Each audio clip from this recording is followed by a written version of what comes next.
এটা কথা হ'ল যে তেওঁলোকে আৰ্গুমেণ্ট কৰিছিল যে শ্যামকানু মহন্তই ইমেইল দিছিল, হোটেলতো জনাইছিল যাতে জুবিন গাৰ্গক মদ ছাপ্লাই নিদিয়ে, মদ নোখোৱায়।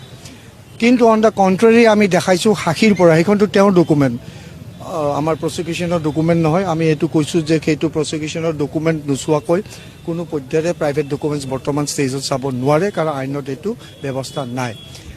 অন দ্য কণ্ট্ৰেৰী, তাৰ বিপৰীত আমি এটা ডাঙৰ বস্তু দেখাইছিলোঁ NRIৰ সাক্ষীৰ পৰা যে শ্যামকানু মহন্তই অভিমন্যু তেওঁক মদৰ বটল এটা কিনি আনিব দিছিল, কি ব্লেক এণ্ড হোৱাইট ব্ৰেণ্ড নেকি, আনিব দিছিল, আৰু সেইটো তেওঁ বাই কৰি আনি তেওঁ লবিত শ্যামকানু মহন্তক হেণ্ডঅভাৰ কৰিছিল, আৰু শ্যামকানু মহন্তই এইটো আকৌ হেণ্ডঅভাৰ কৰিছিল জুবিনক। অৰ্থাৎ এইটো ইয়াত যোৱাৰ আগে।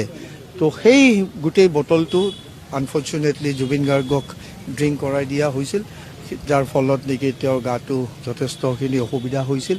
চ' আমি কোৰ্টত দেখাইছোঁ যে তেওঁ একফালে কয় মদ দিব নালাগে আৰু একফালে আকৌ নিজেই মদ খোৱাবৰ কাৰণে বটল আনি দিছে। আৰু ছেকেণ্ড আৰ্গুমেণ্ট এটা তেওঁ ৰেজ কৰিছে যে তেওঁ পলাই নাযায়, ফ্লাইট ৰিস্ক নাই।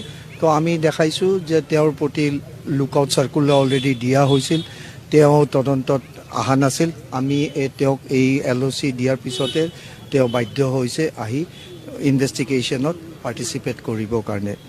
আৰু এটা ইম্পৰ্টেণ্ট পইণ্ট আৰ্গুমেণ্ট কৰা হৈছিল যে তেওঁ বহুত দিন হ'ল জেলত আছে, সেইকাৰণে বেলত দিব লাগে।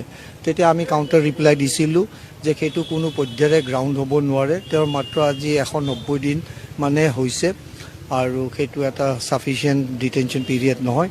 আৰু অনাৰেবল হাইকোৰ্টে এইটো আৰু গভৰ্ণমেণ্টৰ ইনিচিয়েটিভত এইটো এটা ফাষ্ট ট্ৰেক কৰি দিয়া হৈছে যাতে মানুহ কোনো লং ডিলেই জেলত থাকিব নালাগে। সেই গতিকে এইটো ফাষ্ট ট্ৰেক কৰা হৈছে, আৰু তাৰে কাৰণে চাৰ্জ হিয়াৰিংটো অলৰেডি সম্পূৰ্ণই হৈছিল। এইকেইখন বেল পেটিশ্যন আহি গ'ল কাৰণেহে বৰং অলপ আমি পিছুৱাব লগা হ'ল।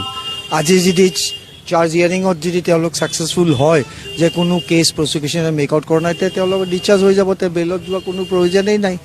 কিন্তু যদি চাৰ্জত ডিছচাৰ্জ নহয়, অৰ্থাৎ চাৰ্জ ফ্ৰেম হয়, তেতিয়াহ'লে বেলৰো তাৰমানে মেৰিট নাই, সেইকাৰণে চাৰ্জ ফ্ৰেম হৈছে। তো এই চব আমি আজি উত্থাপন কৰিছোঁ। অনাৰেবল হাইকোৰ্টে গোটেইখিনি পইণ্টছ তেওঁ নোট কৰিছে, আৰু আমাৰ অবজেকশ্যন যিখন আছিল বেলত, আমি তাতে গোটেইখিনি বস্তু সংগ্ৰহ কৰি দিছোঁ। কি গ্ৰাউণ্ডত বেল দিব পাৰে সেইখিনি অনাৰেবল সুপ্ৰিম কোৰ্টে ভেৰিয়াছ হাইকোৰ্টছে কৈছে, সেইখিনি পেৰামিটাৰ ইয়াষ্ট্ৰিক যি আছে সেইখিনি মতে তেওঁলোকে কোৱালিফাই নকৰে বেল পাবলৈ, সেইকাৰণে ৰিজেক্ট কৰিব লাগে বুলি আমি দেখাইছোঁ অনাৰেবল কোৰ্টক। চ' অনাৰেবল কোৰ্টে এতিয়া চালি জাৰি চাই এনালিচিছ কৰি যেতিয়া সময় আহিব, তেতিয়া অৰ্ডাৰ দিব, তেতিয়া আমি গম পাম যে আচলতে